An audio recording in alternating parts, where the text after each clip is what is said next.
Ekintu bwanyuma ya Deputy Mayor Priska Mulongo okurugaya kareta amabara g'abakozi barikwetombwitira emitwarize ya David Mbareki barikugira ngu nakosa kuba na ofisi ye kandi barikushaba kwacondozibwa kandi akatwarwa kureba omutwe gwe gwaba nikukora gye.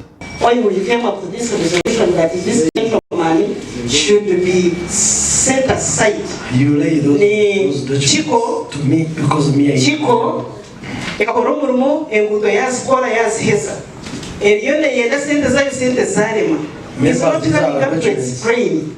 Hati Chico nenda interest ya 4 billion for Bariomus Godfrey or City Councillor North Constituency yashaba ku David Mbareki abanza yaza harubaju babanze bacondoze abo kubati bakubasa kugumana bakora nawe aho yashaba finance okwegarkam. Abo kuba as I told you ababa boze bona all departmental heads here no kuyumsya muno na njana office messenger you can testify this man is alone. And me, I cannot accept this man. Biansi Muhammadi or City Councillor yashaba City Crack okurebuka ngu yatebeka nsembera ya David Mbareki ahabo kuba hati hariho embeera mbi. Miliyoni mukaga ziyatwiri bakamugira zishashure akanga kuzishashura yowe ka councillor mbere ni manya ndi City Crack ngwa provinga umuntu kuza kumushashura. Yunisa Simwe or female City Councillor yashobora kubagezeho kushaba David Mbareki kwashaba kusasubwa ecyatarakozire. Ahari cyane mukamawo ako apologizing kuyaza kwikiza nakora nawe neza regation zone za mubeho kuyaza kustake aside the institution iteka kubiza. Tell you the truth, as I talk now, I've not yet seen that apology letter or communication.